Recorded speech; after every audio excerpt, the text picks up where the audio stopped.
we realized that our job architecture was very confusing.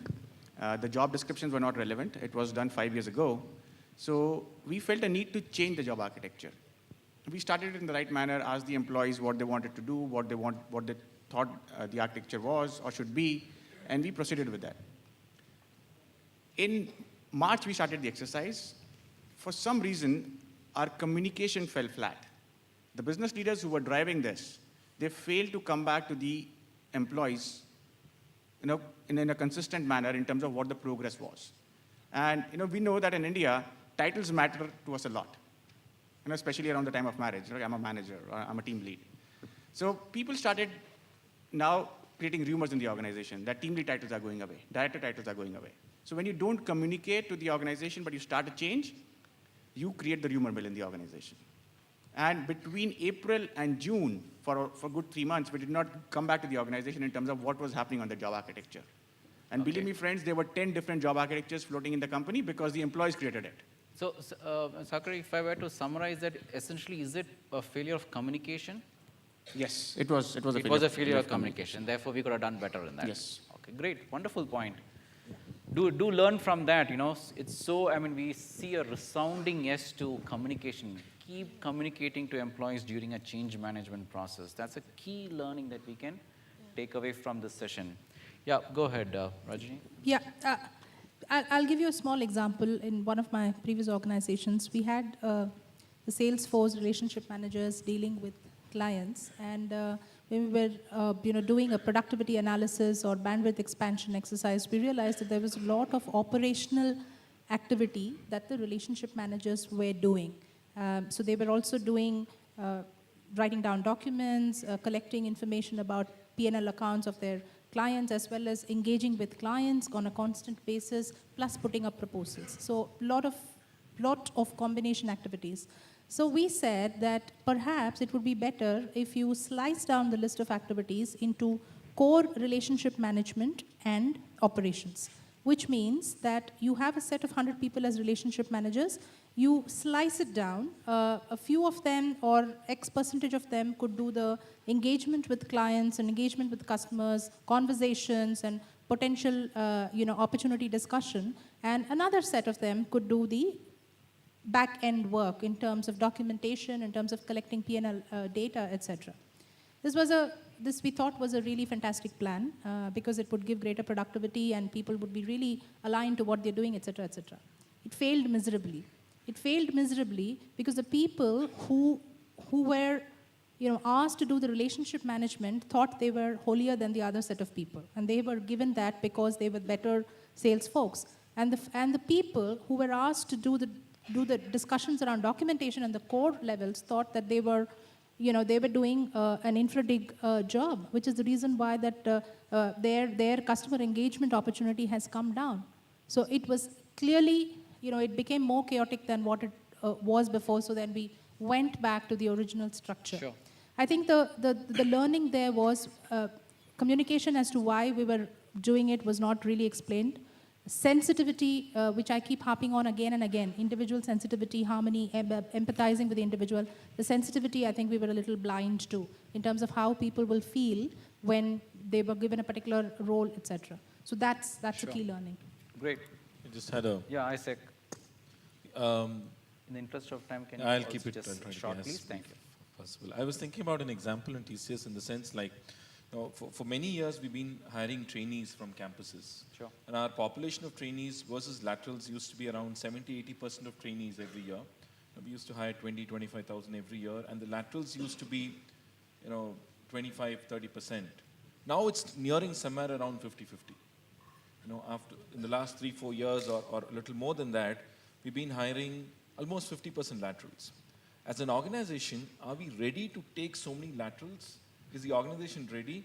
I thought we failed in integrating laterals into the organization. Okay. We experienced, and our lateral attrition skyrocketed compared to the overall attrition in TCS. And that was primarily because we were not ready for integration of laterals. We have 500 abbreviations in TCS, including TCS. And if you're a new employee as a lateral, and you come in and look around you, He says, hello, I'm so-and-so 15 years in TCS. Hello, I'm so-and-so 20 years in TCS. Hello, I'm so-and-so 18 years in TCS. And he's 18 days in TCS. So we failed to integrate them, and now we are trying to focus our communication around it. But I can think of this example, where we couldn't make it. So essentially, it's cultural integration of laterals into TCS. That could Something be, that we are trying could to do focus better. now. Yes, Okay. yes. Thank you. Very, very relevant point. Anything else? You want to share? Okay, great. So I also had one specific question, which I think is very important that we put in front of a panelist. As you know, many of the panelists here, they represent organizations which also recruit from Symbiosis, from SITM, and from across India. I would request the panelists to tell us something about, if you were to give one piece of advice, that nugget of wisdom, right? What would you give to the 600 odd students? One piece of advice with regard to joining your organization. Just one. I know it's very difficult to make it all into one, but if you were to force to give just one piece of advice, which all of us are really looking forward to, what would you give? In terms of the readiness? Their readiness to come and join industry.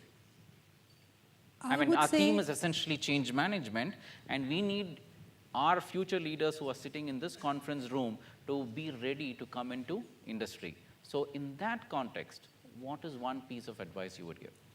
My one piece of advice is be aware. Awareness is key. So irrespective of whichever industry you're joining, irrespective of whichever organization you're joining, be aware of what you're looking for, what that organization is all about, what are their challenges, what are their opportunities. So when you go in, even right from the step of going in for an interview with the organization, right up to being part of the organization and being considered as leaders of the organization, you need to be aware. You need to be absolutely aware of what they stand for, what is it that will make them take you seriously. That's Sure. my piece of advice. Okay, thank you, Rajni. Yeah. So I'll stick to change management. And my advice is that if you're entering any organization and you're asked to lead change, keep in mind that there will be resistance to change, because resistance is natural and resistance is necessary for change. Because that necessity of resistance makes you improve your solution of change. Great. Take the next. My advice would be open and be open to learning, be aware, be open to learning, and that should see you through. Great. I just had a thought, I came 2 months back to this institute. I met some of the students, and we articulated what we're looking for from a TCS point of view, and we said we need future business advisors from this population. Sure. So by that, what we mean is, we have this concept in TCS called customer centricity. I think quite a lot of us have that. So and we define customer centricity in TCS like this. We say, can you think like the customer? Can you feel the pains of the customer? So as future business advisors, you're going to play future business advisory roles. Can you wear the hat where you can think like the customer? Great. I'm looking at it from a services organization perspective. Perhaps it may not apply across, but can you feel the needs or the pains of the customer? For which I think it is important to anticipate the change which the customer is going to experience. And for that, awareness and learning are going to be very key pillars. Sure. But with these, I feel, you can be successful future business advisors. Thanks, Aisa. So before I directly answer that question, the organization that I represent, IndusStars, is actually an example or an outcome of change. It's for the first time that in India, the top 3 operators, which is Vodafone, Idea, and Airtel, the toughest of all competitors, got together and gave birth to this organization called Indus, which changed the entire setup of the industry. The whole industry came into being. The passive infrastructure as an industry started growing, and the revenues for these operators started generating at a higher level because the capex went down. So the organization, which has been an example of change itself, as leaders or as future hires for you, I would say be very, very open, be yourself, and go with the flow. because it will lead you to greater heights. Great. Thank you. Chintu? Rather than advice, I'll share my experience. Be patient. Yeah? Be patient. Because I have seen a lot of my colleagues, after 3 months, नहीं यार नहीं जम रहा है कहीं और चलता है. So just be patient. First, let the organization understand you and you also understand the organization. Then you take the decisions. But be patient. Be patient. Wow. That's great advice, right? But to be fast. Good. So, all these, suggestions and advice are actually, worth their weight in gold. Or, in today's grocery shop, if you go, it's probably worth its weight in onions. Right? Be aware. Change management. Be open to learning. Be a business advisor. Be open again. And be patient. Great nuggets of information and of wisdom, actually. So with this, I would request our Q&A session to continue. We had a lot of people who were asking questions out there in the back. Feel free to ask questions which are very relevant to the discussion which is here, as well as your next steps into industry. Yes, the gentleman out there.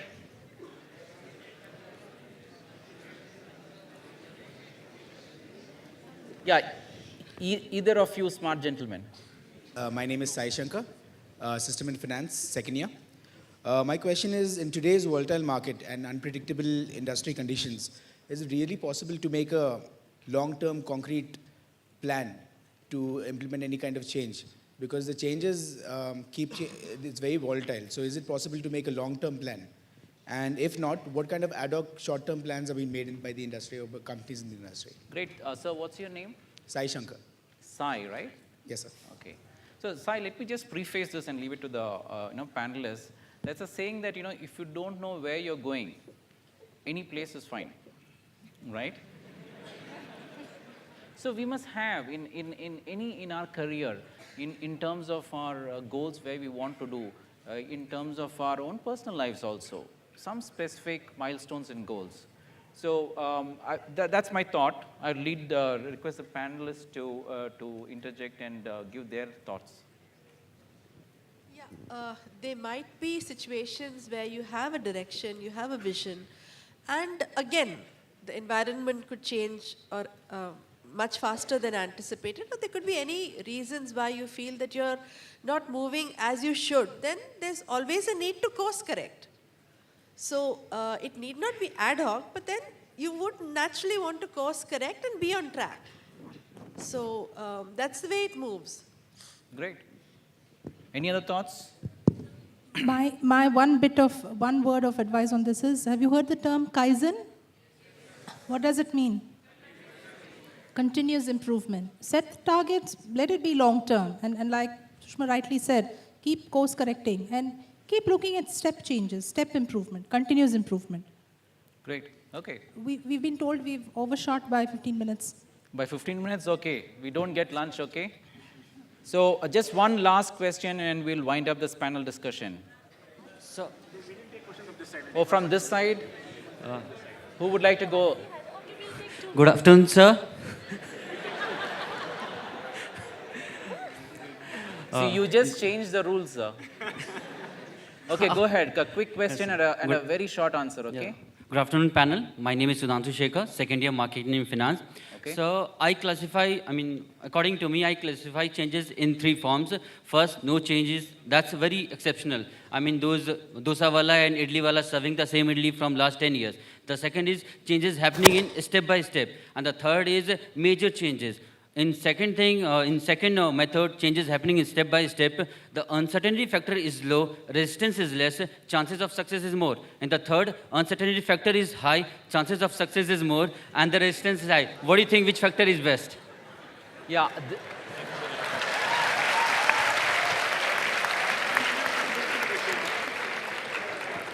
I think... Should we ask you a question? That's a very good question, and I'm going to ask the panelists to answer.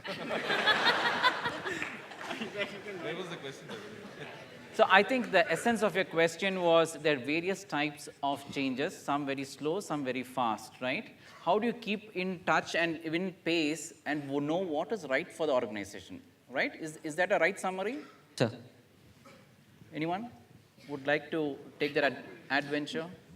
Well, I'm thinking of a fitting response to your question, and I'm thinking, how can I make it absolutely complex, the same way you made the question?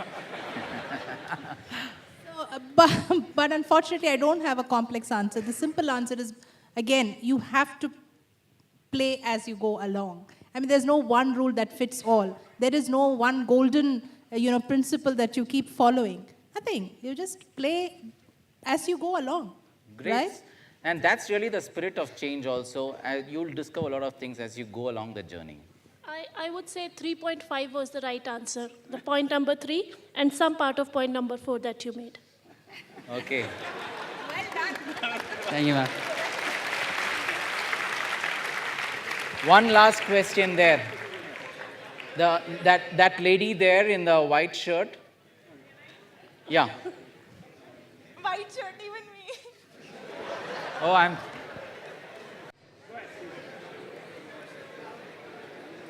Good afternoon, sir. I'm Isha Bhatia from SBPIM. Sir, since 1 hour we are talking about change is necessary, we have to get in change. Sir, till what level, at what power, and how many times we need to get in change?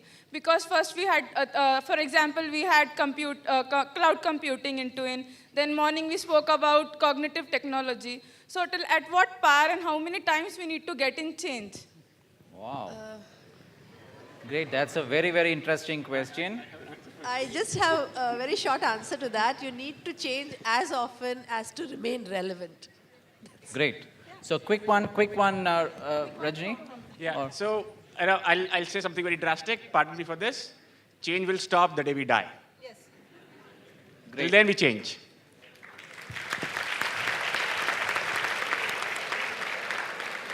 Thank you. Thanks, everybody, for this panel discussion. Really appreciated your participation, which is, I think, the most important thing.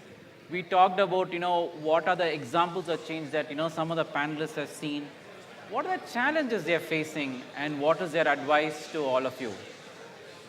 And what is their advice to all of you? I hope you have benefited the same way all our panelists here have been extremely happy to share their experiences. Thank you.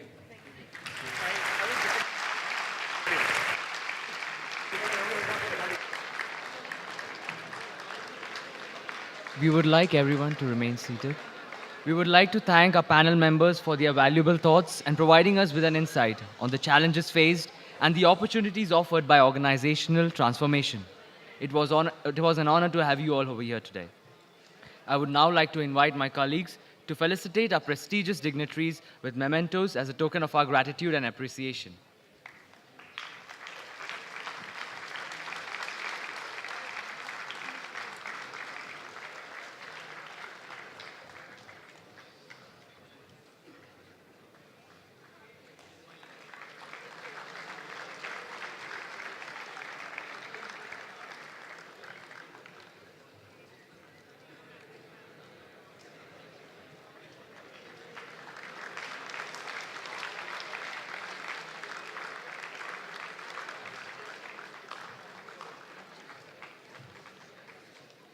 I would now request our guests to resume their seats amongst the audience. Thank you.